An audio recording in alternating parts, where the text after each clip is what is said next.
Vous vous rappelez sans doute de la technique que je vous avais montrée en vidéo pour récupérer l'image sur son appareil photo et la transformer en tant que webcam grâce à son software. Eh bien elle est efficace, mais il y a un mais, ou plutôt deux.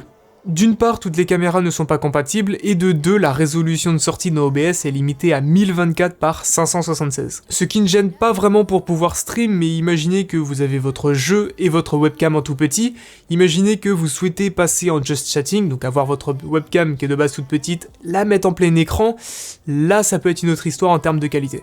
Ou alors si, j'ai une autre idée, si vous utilisez actuellement la version software et que vous voulez step up, donc franchir un pas de plus dans la qualité de votre contenu, eh bien il faudra malheureusement vous tourner vers une carte de capture. Et ça tombe bien car Avermedia vient de sortir leur dernière carte de capture, le Live Streamer Cap 4K, donc moi je vais l'appeler Cap 4K, dans la vidéo ça va être plus simple. Grand concurrent avec, vous le connaissez toutes et tous, le Camlink de chez Elgato.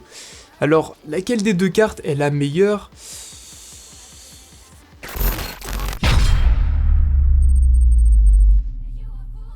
Pour le contenu de la boîte, rien de plus simple. On a le cap 4K et un câble USB-C vers USB 3.0. Déjà ça c'est un point que j'aime bien. On passe maintenant à l'USB-C et en plus le câble il doit faire environ 50 cm, donc si vous souhaitez mettre la carte en dessous de votre bureau ou autre, eh bien vous pouvez. Il est capable d'enregistrer et de streamer jusqu'en 4K 30 fps et 1080p 60 en acceptant le HDR. Je ne vois pas vraiment l'utilité du HDR car là c'est plus pour la partie webcam et non console où là ça a plus d'intérêt évidemment. Même si vous pouvez aussi record de votre console directement avec le cap 4K comme c'est possible aussi avec le Camlink, le seul souci que ça a c'est que le seul retour d'image que vous aurez, ça sera la vidéo que vous obtiendrez dans OBS. Plug and play, donc ce qui veut dire que vous n'avez pas besoin d'installer de software. Pour les branchements, c'est très simple.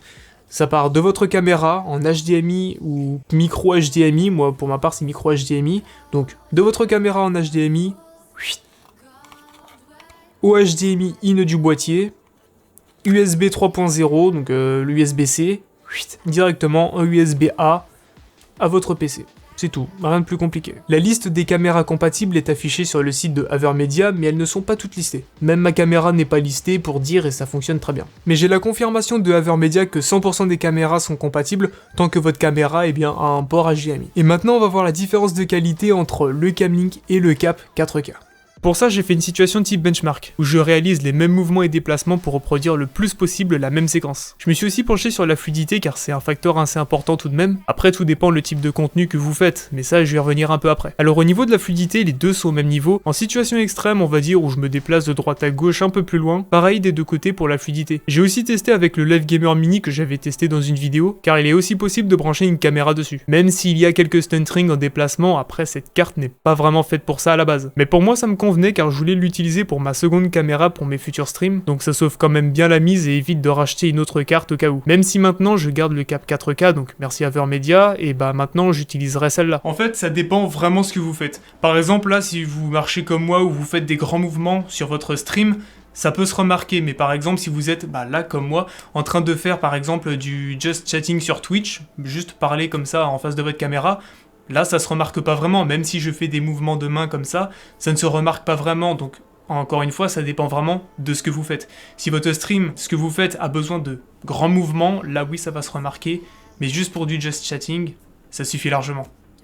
Pour les couleurs, j'ai choisi de prendre la boîte de ma Nintendo Switch édition Animal Crossing pour test, car la boîte elle est très colorée, donc ce qui fait qu'elle est parfaite pour comparer. Les couleurs sont exactement les mêmes, donc là-dessus pas de souci, et pour les détails, un poil plus net pour le cap 4K, mais aussi je suis un poil plus près de la caméra, donc autant dire que c'est les mêmes. J'ai testé aussi en 4K, soit UHD pour les plus curieux, donc la caméra en UHD et la sortie dans OBS en 1080p pour les deux. On peut constater que c'est un peu plus détaillé et plus idéal pour des situations style unboxing ou création, confection en stream. Alors, quel est le grand vainqueur entre ces deux cartes ? Eh bien c'est les mêmes. Entre la qualité couleur, la qualité vidéo, la fluidité, voilà, elles sont globalement au même positionnement toutes les deux. Très bien, mais dans ce cas, laquelle choisir alors ? Eh bien c'est là où ça va être très intéressant encore une fois. Tout simplement, ça dépend de quand vous voulez l'acheter.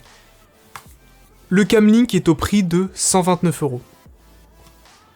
Le Cap 4K est au prix de 99 €. De temps en temps, le Camlink descend au même prix que le Cap 4K sur Amazon. Donc ils sont tous les deux à 99 €.